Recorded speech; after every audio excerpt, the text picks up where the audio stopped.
안녕하세요. 건가파 시인입니다. 오늘은 시 창작에서 매우 중요한 시의 안목을 넓혀주는 시의 사문법을 소개해 드리겠습니다. 사문법은 중국 송대의 화가 곽희가 정립한 산수화 이론인데요. 고음법, 평음법, 시문법을 합친 것으로 자연 경관을 어떤 각도, 즉 눈의 위치를 어디에 두고 그림의 구조를 잡을 것인가 하는 원근법의 공간 표현 기법이죠. 고음법은 산 아래에서 산 정상을 올려다보는 구도이고, 평음법은 가까운 산에서 먼 산을 바라보는 수평적 시각입니다. 시문법은 눈의 위치를 높은 곳에 두고 산 앞에서 산 뒤까지를 굽어보며 그림을 입체화하는 기법이죠. 자, 그럼 이제 실제 그림을 통해서 사문법의 원리를 살펴볼까요?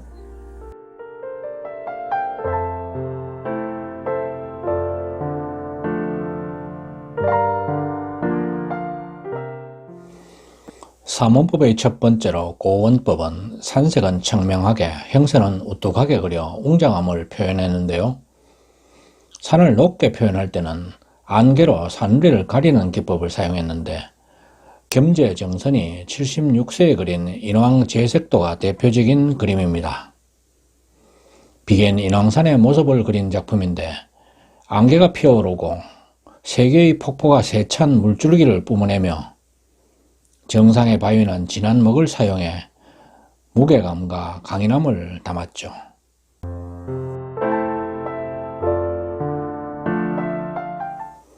두 번째 평원법은 광활하고 아득한 수평의 산수화에 적합한 기법인데요. 조선 후기 화단의 거장 중에 한 사람인 최북의 금강산 표운사가 이를 대표하는 그림입니다. 최북은 달마도로 유명한 김명국, 오원 장성읍과 함께 조선의 3대 기인 화가로 손꼽히는데요. 벼슬아치가 억지로 그림을 그리게 하자 자신의 눈을 찌르는 저항으로 예술가의 자존을 지킨 참 예술인이었죠. 표운사는 내금강 망폭동에 있는 금강산의 4대 사철 중 하나입니다.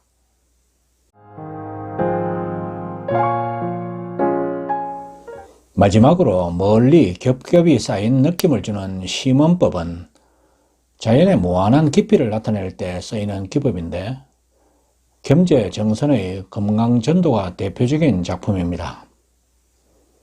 이 그림은 겸재가 58세 때 금강산을 다녀와 겨울 만폭동을 중심으로 내금강 전체 모습을 그린 진경산수화의 걸작으로 평가받는 작품인데요.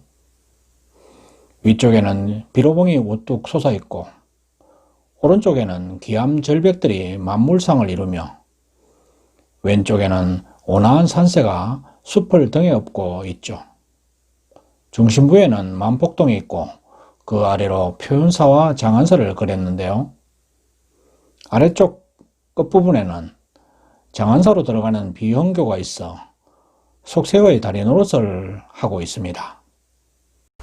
조선 초기의 그림이 중국의 산수화를 모방한 관념산수화가 유행했다면, 조선 후기에는 우리 것의 실제 풍경을 민족적 주체성의 시각에서 그렸죠. 이것이 진경산수화인데요. 겸재정선이 선구자였습니다.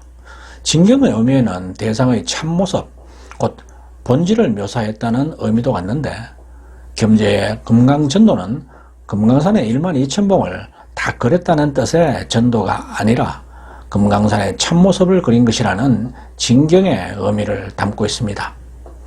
연세대 소금 유동식 선생은 이 그림을 함경 속 전설의 산인 금강산의 진경, 즉 금강산이 내포하고 있는 화음의 세계, 우리나라에 토착화 된 부처님의 나라 불국토를 그린 것이라고 풀이했죠. 이 그림은 위에선 화재도 유명한데요. 산에서 나는 뭇 향기는 동해 밖에 떠오르고 그 쌓인 기운은 온누리의 설이었네. 한마디로 금강산의 향기를 그렸다는 뜻입니다. 건경, 중경, 원경 3부분으로 구성된 심사정의 강상 야박도도 시문법을 대표하는 그림이죠. 중국 남종화풍의 걸작으로 평가받는 작품인데요. 야경 웅구헉, 강선 화동명, 들길에 구름 드리워 어두운데 강 위의 배는 불만 홀로 밝구나. 화면 우상단에 행서로 쓴 두보의 오은시, 어느 봄밤 반가운 비, 추냐 희우의 한 구절을 통해 이 그림이 강가의 밤 풍경임을 확인할 수 있는데요. 짙고 옅은 먹의 적절한 조화와 번짐 효과, 그리고 낮게 드리운 구름이 나룻배 홀로 불을 밝히고 있는 고요한 밤의 정치와 잘 어울린다는 평입니다.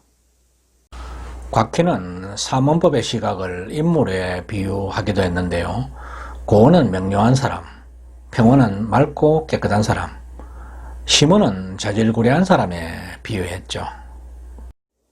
삼원법에서 곽희 자신이 추구하는 정신은 평원이었습니다.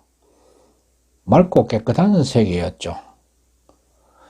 곽희가 80고령의 늦가 을의 정치를 그린 과석평원도가 곽희의 그러한 평원 정신을 잘 드러낸 작품이라 하겠습니다. 관념산수화에는 삼원법이 다 적용된 그림이 많은 반면 진경산수화는 삼원법 중 한 가지만 주로 사용했습니다. 그러나 11세기 이후엔 다양한 속성을 동시에 담아내는 공간 지향에 따라 삼원법을 병용하게 되는데요. 곽희 자신이 역사상 최초로 삼원법이 모두 실현된 그림을 선보였는데 그 대표작이 바로 조춘도입니다.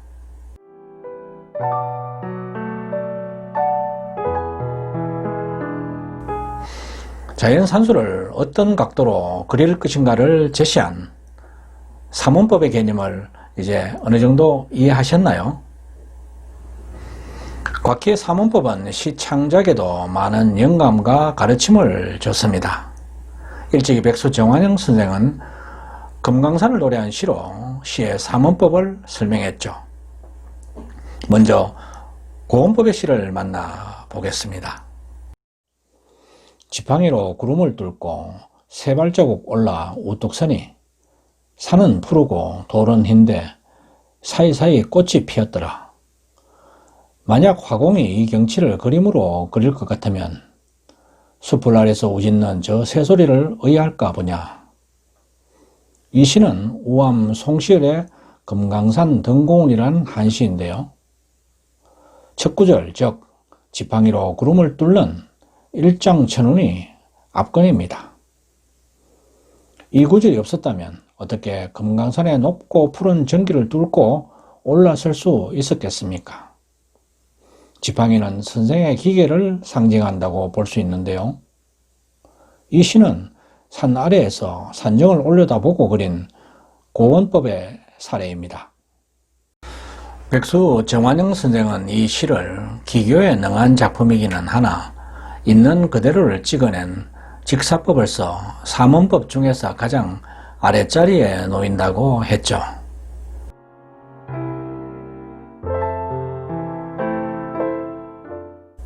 다음은 삼원법에서 평원법으로 쓴 시를 만나보겠습니다. 산과 더불어 구름 또한 희니 산과 구름을 분간할 수 없네. 구름은 가고 산 홀로 우뚝하니 아 12,000봉이라. 이 시도 송시열의 금강산이란 작품인데요. 앞산에서 뒷산을 보고 그린 평원법 구도의 시인데 구름 속에 산을 묻어두었다가 구름도 돌려보내고 12,000봉만 우뚝 세워놓고 있습니다. 앞에서 본 금강산 등고운이 한 골짜기를 그렸다면 이 시는 12,000봉을 다 그려낸 작품이죠. 효종임금과 북벌계획을 추진한 우암 송시열이 근력을 잃고 응가하던 중 금강산에 올라 쓴 시라고 하는데요. 금강산이 조선을 상징한다면 구름은 청나라 또는 당시의 주화파를 의미한다고 하겠습니다. 마지막으로 심원법의 시를 만나볼까요? 한 봉우리 두 봉우리로부터 12,000봉에 다다르니 산의 동쪽에 바다가 있고 바다의 동쪽은 끝다운 것을 모르겠네. 고기잡이 배엔 한 어부가 있고 저녁에 비치니 그림이로세. 이 시는 송시열과 예송 논쟁을 벌였던 미수 허목의 시입니다. 한 봉우리, 두 봉우리로부터 12,000봉에 이르니 산의 동쪽에는 바다가 있고 바다 동쪽은 끝없는 곳을 모르겠다고 했으면 그만일 텐데 어부를 배에 태워놓고 석양까지 비춰주고 있습니다.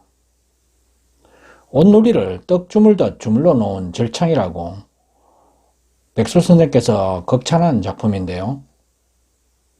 이것이 산 앞쪽에서 산 뒤쪽까지를 꿰뚫는 심원법의 시편입니다.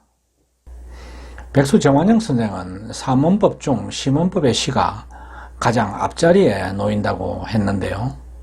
어쨌든 이 삼원법을 적절히 녹여낸 시야말로 높은 경제든 좋은 시가 아닐까 생각해 봅니다. 시의 삼원법 잘 이해하셨나요? 그러면 시의 삼원법을 생각하면서 금강산을 노래한 명시 한 편을 더 감상해 보겠습니다.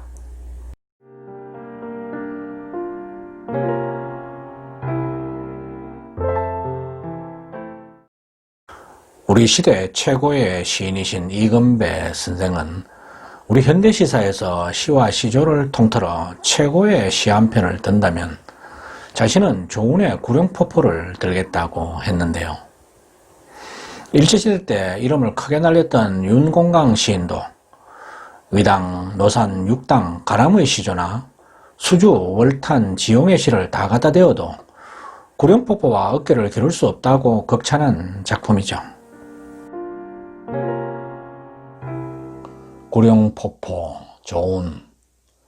사람이 몇 생이나 닦아야 물이 되며 몇 급이나 전화해야 금강에 물이 되나, 금강에 물이 되나. 샘도 강도 바다도 말고 옥류 수렴 진주담과 만폭동 다 고만두고 구름비 눈과 서리 비로봉 새벽 안개 불끝에 이슬되어 구슬구슬 맺혔다가 연주 팔담 함께 흘러 구룡년 천척절에에 한번 굴러보느냐.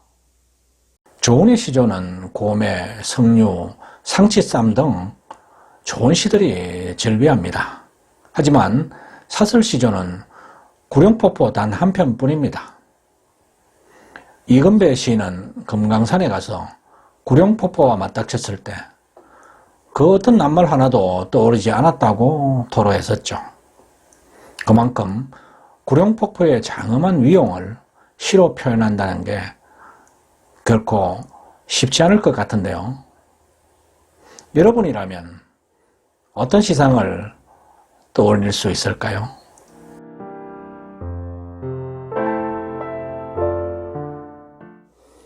금강에 물이 되나 금강에 물이 되나. 초장에 나오는 두 번의 탄성은 확실한 깨우침 뒤에 터져나오는 탄성이죠. 중장에서는 수평과 수직으로 구룡폭포에 물이 되어가는 과정을 노래하고 있는데요.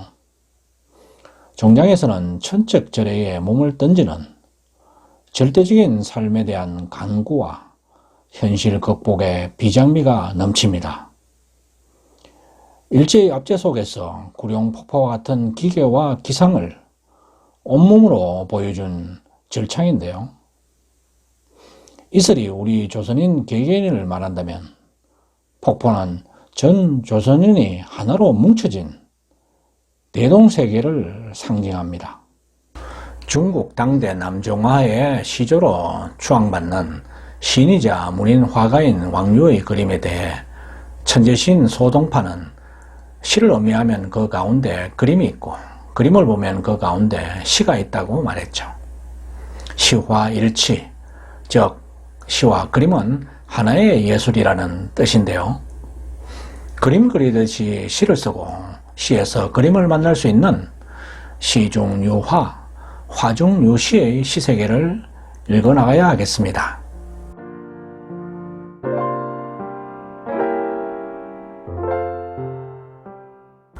내가 쓴 이 한 편의 시는 고원, 평원, 심원, 삼원법 중 어떤 시각을 지닌 시인가?